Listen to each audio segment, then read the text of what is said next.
Hello students, welcome back in goodwill Educare. क्या हाल चाल है बच्चे, कैसे हैं? अच्छे हैं? चलिए, अच्छे हैं तो अच्छे बने रहिए।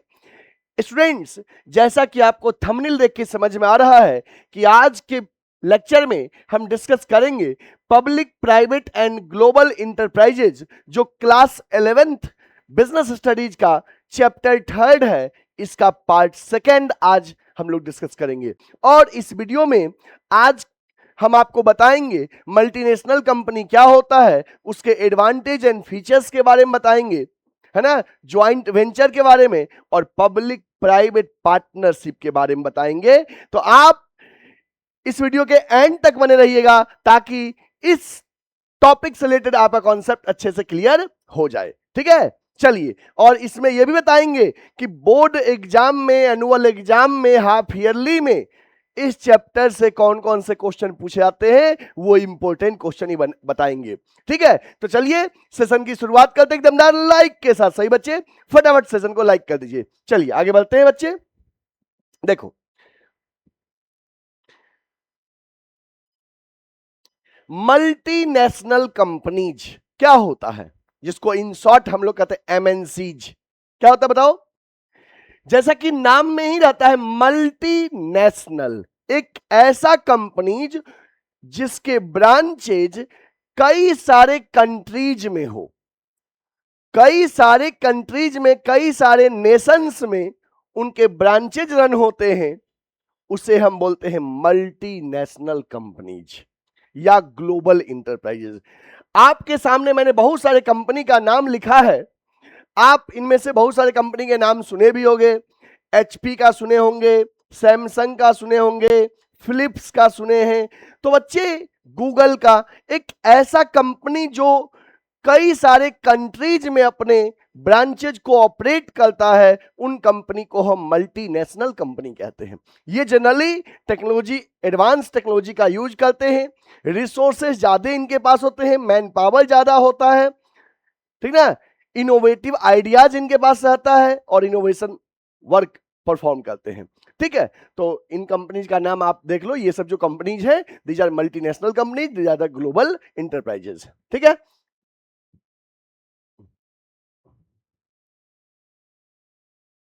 देखो बच्चे,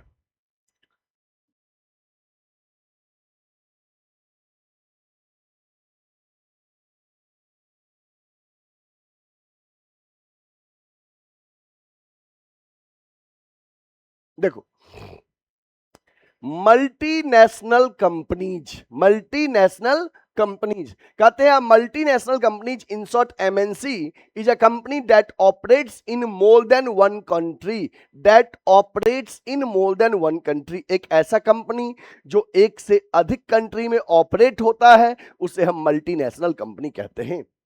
multi means many and national means countries. Multinational, head office of multinational company is in home country. जो मल्टीनेशनल कंपनी का हेड ऑफिस होगा उनके होम कंट्री में होता है। Business operations are carried in host country, other country जहां पे business operations run होते हैं उनके, उसे होस्ट कंट्री कहते हैं।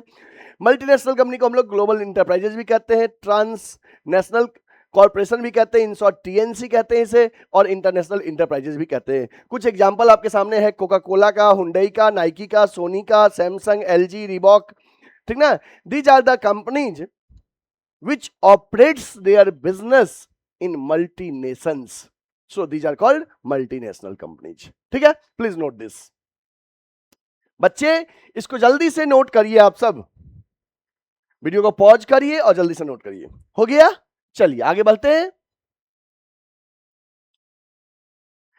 अब हम बात करते हैं डेफिनेशंस ऑफ मल्टीनेशनल कंपनीज, कि मल्टीनेशनल कंपनीज का डेफिनेशंस क्या है। रिचार्ड एल्स के द्वारा डिफाइन किया गया है एमएनसी के बारे में कि an MNC is a cross border business organisation whose managerial centres are spread across the different nations. कि एक एमएनसी जो होता है, मल्टीनेशनल कंपनी जो होता है, is a cross border business, मतलब कि केवल अपने देश के ज्योग्राफिकल एरिया तक लिमिटेड नहीं है, they are cross border business, मतलब कि अदर कंट्री के साथ भी हम बिजनेस कर रहे हैं, जिसका मैनेजरियल जो एक्टिविटीज है वो कई सारे कंट्री में स्प्रेड है। An MNC owns and manages business operations in 2 or more country। MNC अपना बिजनेस ऑपरेशन 2 या 2 से अधिक कंट्री में ऑपरेट करता है। क्लियर है? कोई दिक्कत समझने में? चलिए इसको भी नोट कर लीजिए। These are the definitions of MNC। अब हम बात करते हैं बच्चे features of multinational company, features of multinational companies.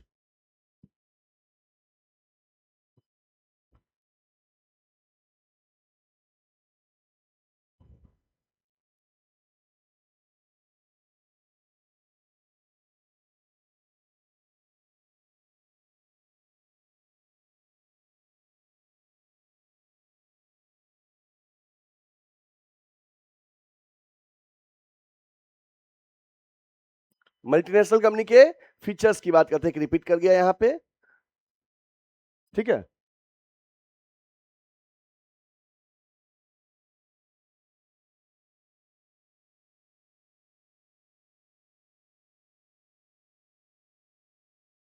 ठीक है, देखो पहला है giant size and huge capital resources. बच्चे मल्टीनेशनल कंपनी में बहुत बड़ा होता है, रिसोर्सेस उनके पास ज्यादा होता है, सेंट्रलाइज कंट्रोल होता है। जनरली मल्टीनेशनल कंपनी में कंट्रोलिंग जो होता है सेंट्रलाइज होता है, होम कंट्री से अदर कंट्री के बिजनेस को मैनेज किया जाता है, सेंट्रलाइज कंट्रोलिंग होता है। Advance technology, expansion of market territory, market territory को एक्सपेंशन होता है। ओलिग्राफिक पावर, पावर कुछ फ्यू हैंड्स के पास होता है जो टॉप लेवल कंपनीज होते हैं। प्रोडक्ट इनोवेशन ये करते हैं। मार्केटिंग स्ट्रेटेजी इनके पास होता है और फॉरेन कोलैबोरेशंस होते हैं। ठीक है, तो दीज आर द फीचर्स और characteristics of multinational company. We will explain all these features, please note this, इसको नोट कर लीजिए। चलिए आगे बढ़े।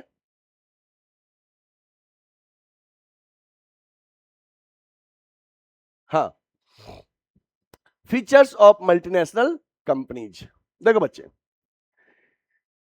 First one is giant size and huge capital, मतलब है operates on very large scale. बड़े स्केल पे मल्टीनेशनल कंपनी बिजनेस करते हैं, छोटे बिजनेस नहीं होते। मल्टीनेशनल कंपनी बड़े स्केल पे, ह्यूज कैपिटल होता है इनके पास, है ना, huge assets and financial resources. Multinational company के पास फाइनेंशियल रिसोर्सेस बहुत ज्यादा होते हैं। कई बार इनके जो एनुअल टर्नओवर होता है वो कुछ कंट्री के जीडीपी से भी ज्यादा होता है, जीएनपी से भी ज्यादा होता है। समझे बात की नहीं?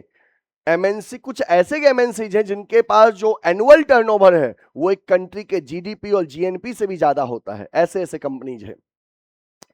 सेल्स टर्नओवर में exceed GNP of developing country, देखो हम बोले थे ना। Next, centralise control, head office control all branches, मतलब कि जो हेड ऑफिस है वो सभी ब्रांचेज को कंट्रोल करता है, ऑपरेट करता है ना, तो सेंट्रलाइज कंट्रोल होगा। Policies are framed by headquarter, policy कौन बनाता है? हेडक्वार्टर बनाता है। Foreign branch follow same business policy, जो फॉरेन ब्रांच है वो सेम बिजनेस पॉलिसी फॉलो करेगा।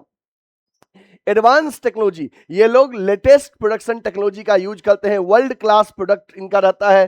कैपिटल इंटेंसिव मेथड को ये लोग फॉलो करते हैं। कैपिटल इंटेंसिव मेथड का मतलब होता है कि एमएनसी जो है वो मशीनरी का यूज ज्यादा करते हैं और लेबर का यूज कम करते हैं, जिससे कि उनका कॉस्ट क्या हो, पर यूनिट सेव हो। Expansion of market, operates in many country, factories, office and subsidiaries world wide होता है और access to international customer, international customer को एसेस करते हैं। तो दी ज्यादा बच्चे features of multinational company, please note दी, जल्दी से इसको नोट करो, जल्दी से इसको नोट करिए बच्चे। हो गया?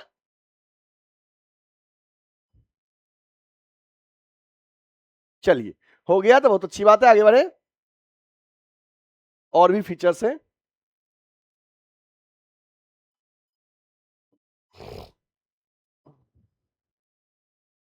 हाँ, oli oligopolistic power, large companies dominate the market, इनके पास ओलिगोपोलिस्टिक पावर होता है। पावर जो इनके पास होता है वो ओलिगोपोलिस्टिक पावर होता है, बड़े बड़े कंपनियों के पास पावर होता है। ऑफन एक्वायर स्मॉलर फर्म्स, ये लोग बड़े बड़े कंपनी जो है छोटे बिजनेस को एक्वायर कर लेते हैं, उनको परचेज कर लेते हैं, ठीक ना। जैसे कहते हैं ना, बड़ी मछलियां छोटी मछलियों को खा जाती है, वही वाली बात है कि जो एमएनसीज हैं वो जहां पे ऑपरेट करते हैं उस कंट्री के छोटे बिजनेस को अपने एक्वायर कर लेती है और खुद बड़ा बन जाती है। Increase market share through mergers and acquisition, या तो छोटे कंपनियों के साथ मर्ज हो जाती है या उनको एक्वायर कर लेती है, अपना मार्केट शेयर इंक्रीज करती है। Product innovation, strong research and development, develops new product, improves existing product continuously. Marketing strategy, heavy investment in advertising, use aggressive marketing technique, strong sales promotion. Foreign collaboration, collaborates with the domestic company, say shares technology and production method and allows use of international brand name. ठीक है, तो these are the features, please note this, बच्चे इसको note करो, जल्दी से इसको note करिए।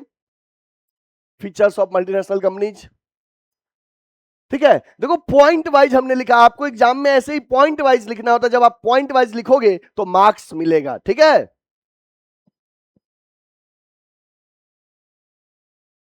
Safe guards for MNC in India, MNC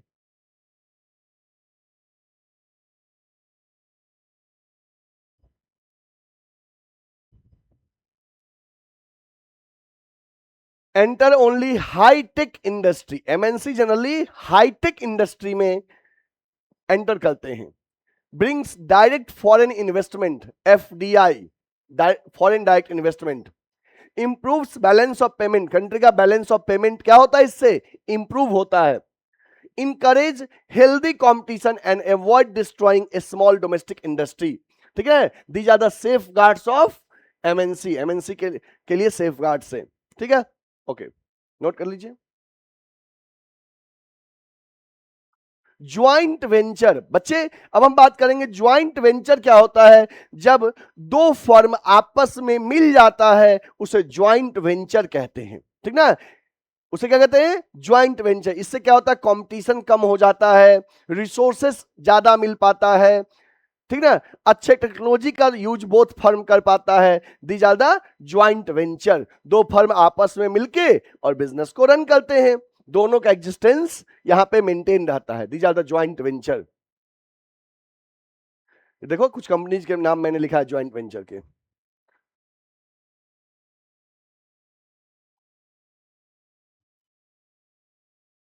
देखो, joint venture is formed, joint venture is formed when two or more firms join together to establish a new business, जब दो फर्म आपस में मिल जाता है और मिलके नया बिजनेस स्टार्ट करता है उसे हम ज्वाइंट वेंचर कहते हैं।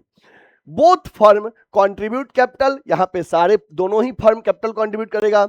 Share management, both firm management share करेगा। Share the risk and profit and can be formed by companies of same country or companies of different country, ठीक है। ज्वाइंट वेंचर होता है दो फर्म आपस में मिलके एक नया बिजनेस स्टार्ट करता है, उसे ज्वाइंट वेंचर कहते हैं। यहां पे दोनों फर्म कैपिटल कंट्रीब्यूट करेगा, मैनेजमेंट में शेयर करेगा, प्रॉफिट और रिस्क बांटेगा। अब ये दो फर्म चाहे सेम कंट्री के हो सकते हैं या दो डिफरेंट कंट्री के हो सकते हैं। These are called joint venture. Examples of joint venture, Tata iron and steel plus इपकॉल, ये कंपनी है आपस, टाटा का नाम तो सुने ही हो ना, इपकॉल के साथ मिलके नया बिजनेस स्टार्ट की। तुंगभद्रा इंडस्ट्रीज प्लस यामाहा मिलके हो गया Birla Yamaha limited. Maruti plus Suzuki मिलके मारुति सुजुकी इंडिया लिमिटेड हो गया। तो these are the joint ventures, ठीक ना। मारुति अलग कंपनी है, सुजुकी अलग कंपनी है, मारुति सुजुकी मिलके मारुति सुजुकी इंडिया लिमिटेड हो गया, ये ज्वाइंट वेंचर्स है, please note this.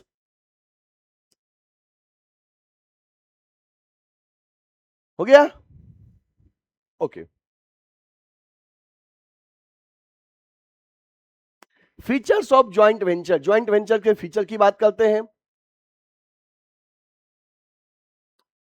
Increase resources, जब दो फर्म आपस में मिल जाएगा तो उनके पास रिसोर्सेस क्या होंगे, ज्यादा होंगे। एसेस टू न्यू मार्केट, नए मार्केट को एसेस कर सकते हैं। एसेस टू टेक्नोलॉजी, टेक्नोलॉजी को एसेस कर सकते हैं। Innovation, low cost of production and established brand name का बेनिफिट मिल सकता है। तो these are the features of joint venture. We will explain each these features. Note this, इसको नोट करिए। देखो,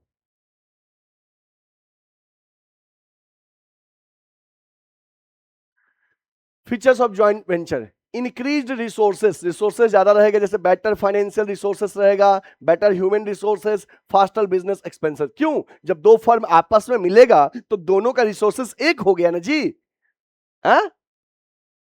न्यू मार्केट को एक्सेस कर सकते हैं। क्या होता है, मान लो अगर कोई अदर कंट्री का फर्म अपने इंडिया के साथ ज्वाइंट वेंचर कर ले, इंडिया के किसी कंपनी के साथ, तो नया मार्केट मिल गया ना। इंडियन कंपनी को फॉरेन मार्केट, फॉरेन कंपनी को इंडियन मार्केट, ठीक ना। Enter in new geographical market और uses partners distribution network. Access to technology, technology का बेनिफिट मिलता है। इनोवेशन, नए नए आइडियाज मिलेगा, बेटर प्रोडक्ट मिलेगा, प्रोडक्शन प्रोसेस इंप्रूव होगा। लो कॉस्ट ऑफ प्रोडक्शन, क्यों? लेबर का यूज कम करेगा, टेक्नोलॉजी का यूज ज्यादा करेगा। रॉ मटेरियल इजीली अवेलेबल रहेगा, मैन्युफैक्चरिंग कॉस्ट कम हो जाएगा और इस्टेब्लिश ब्रांड नेम का बेनिफिट मिलेगा। Gains customers trust, customer trust बढ़ेगा। एडवर्टाइजिंग कॉस्ट सेव होगा और इजियर प्रोडक्ट लॉन्च करेगा। तो these are the features of joint venture. Please note this बच्चे, इसको नोट कर लो।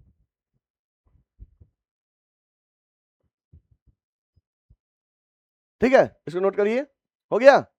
चलिए आगे बढ़े। सबने नोट कर लिया? ओके। अब है public private partnership, triple P भी इसको कहते हैं, public private partnership.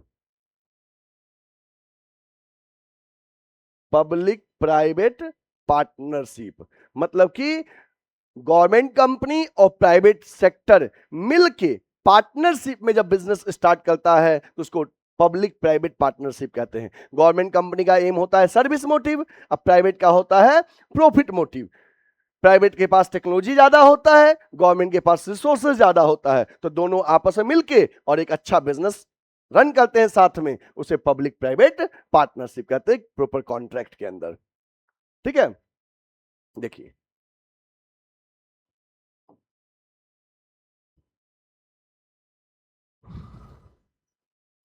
P for public, P for private, P for partnership. Public private partnership को हम ट्रिपल P कहते हैं। अब public private partnership is a partnership between government and private sector to provide public services and infrastructure। मतलब कि government और private sector के बीच में जब पार्टनरशिप होता है उसे हम पब्लिक प्राइवेट पार्टनरशिप कहते हैं। ठीक है, इसको हम लोग ट्रिपल पी या P3 कहते हैं। जैसे एग्जांपल है दिल्ली मेट्रो। दिल्ली मेट्रो क्या है? गवर्नमेंट के और प्राइवेट सेक्टर के बीच में पार्टनरशिप है। The railway sector has mainly been publicly controlled. Tejas Express is the first train that was approved under triple P, public private partnership। ठीक है, प्लीज नोट दिस, इसको नोट कर लो बच्चे। हो गया? चलिए आगे बढ़े। अब हम बात करते हैं features of public private partnership. Public private partnership का फीचर्स क्या है, ध्यान दीजिएगा। पहला है public partner, government departments, ministries and municipalities और पब्लिक इंटरप्राइजेज यहां पे पार्टनर बनता है। Role of public sector, public sector ensure करता है पब्लिक का वेलफेयर, रेगुलेशन प्रोवाइड करता है और monitor the project. Private sector क्या रोल होगा? Provides expertise, efficient management and innovation. Private sector के पास ये चीज अच्छा होता है।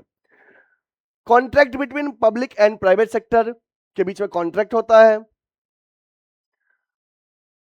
Cost of using service, paid by users और sometimes shared with the government. कई बार गवर्नमेंट भी शेयर करता है सर्विसेज का कॉस्ट। ठीक है, इसको नोट कर लीजिए बच्चे, इसको नोट करो जल्दी से। बहुत इजी इजी पॉइंट सब है, कुछ खास पॉइंट नहीं है ना। सारे पॉइंट्स जो हैं वो इजी पॉइंट्स हैं। कैपिटल सब्सिडी, गवर्नमेंट क्या करता है, कैपिटल सर्विसेज भी सब्सिडी भी प्रोवाइड करता है ना। टैक्स बेनिफिट देता है government. Public welfare project suitable for metro, rail, roads, airports, highways, infrastructure, इन चीज के लिए ये ज्यादा बढ़िया है। Sharing revenue, revenue is shared between government and private sector के बीच में एक अग्रीड रेशियो में रिवेन्यू शेयर किया जाता है। और प्रॉब्लम क्या होता है, प्राइवेट इन्वेस्टर्स में earn higher return while public sector bear most of the risk. Private sector को ज्यादा बेनिफिट मिलता है और पब्लिक सेक्टर रिस्क बियर करता है ज्यादा। तो ये यहाँ पे एक प्रॉब्लम होता है। ठीक है, इसको नोट कर लीजिए। हो गया, सबने नोट कर लिया। चलिए, तो इस तरह से बच्चे हमारा चैप्टर 3 जो है बिजनेस स्टडीज का कंप्लीट हुआ। अब आप लोग में से कई सारे बच्चे हमें बार बार कमेंट करते रहते हैं कि sir I want to join your offline coaching centre, कैसे ज्वाइन करें। तो मैं आपको बता दूं बच्चे कि वाराणसी में हमारा ऑफलाइन कोचिंग चलता है लंका पे, रविदास गेट के पास, लंका थाना के जस्ट बगल में, जहां पे क्लास 11-12 का कॉमर्स का कोचिंग होता है, साथ में सीयूईटी का भी प्रिपरेशन करवाते हैं, यूजी के लिए, बीकॉम एंड बीबीए एंट्रेंस के लिए, है ना। तो जिन बच्चे को भी 11-12 कॉमर्स का कोचिंग करना है, accounts, business studies, economics and applied math, तो कोचिंग में मल्टीपल बैच अवेलेबल है। मॉर्निंग में भी बैच है, इवनिंग में भी है, आफ्टरनून में भी है, कई सारे बैच हैं। आप अपने सुविधा अकॉर्डिंग बैच ऑप्ट कर सकते हैं। सीयूईटी का भी जिन बच्चे को बीकॉम और बीबीए एंट्रेंस के लिए तैयारी करना है, वो बच्चे हमारे ऑफलाइन कोचिंग को ज्वाइन करिए। लंका पे कोचिंग है, लंका थाना के जस्ट बगल में। सीयूईटी का मॉर्निंग बैच भी अवेलेबल है, इवनिंग बैच भी अवेलेबल है। इस बार भी कोचिंग से कई सारे बच्चे BHU main campus, Delhi university के north campus, SRCC, Hansraj, Kirori, Ramjas, है ना, में एडमिशन लिए हैं। बीएचयू मेन कैंपस में बहुत सारे स्टूडेंट का एडमिशन हुआ है, दिल्ली यूनिवर्सिटी के नॉर्थ कैंपस में हुआ है। तो आप में से भी अगर कोई बच्चा अपना सपना रखता है बीएचयू और ड्यू में एडमिशन पाने का, कि आफ्टर 12th हमको ग्रेजुएशन में एडमिशन लेना है, तो आप अभी से ज्वाइन करिए सीयूटी का बैच। गुडविल एडुकेयर में मल्टीपल टाइप के बैच अवेलेबल हैं। क्लास 11th कॉमर्स से भी के साथ भी सीयूटी अवेलेबल है, 12th कॉमर्स के साथ भी सीयूटी अवेलेबल है, और आफ्टर बोर्ड क्रैश कोर्स भी अवेलेबल है। ठीक है, तो अभी वाराणसी का नंबर 1 कॉमर्स कोचिंग है गुडविल एडुकेयर, जो कि लंका पे है, लंका थाना के जस्ट बगल में। ठीक है, और हाँ, आप में से ऐसे कोई भी बच्चे जो हमारे फ्री वीडियो चाहते हैं, तो आप YouTube पे गुडविल एडुकेयर के चैनल को सब्सक्राइब कर लीजिए। और अगर आपको ये वीडियो अच्छा लगा है तो अपने सभी दोस्तों के साथ शेयर कर दीजिए। ठीक है, और एट लास्ट यही कहूंगा कि लाइक करना ना भूले। थैंक यू बच्चे, will meet again in next topic with the new chapter. Take care, bye bye.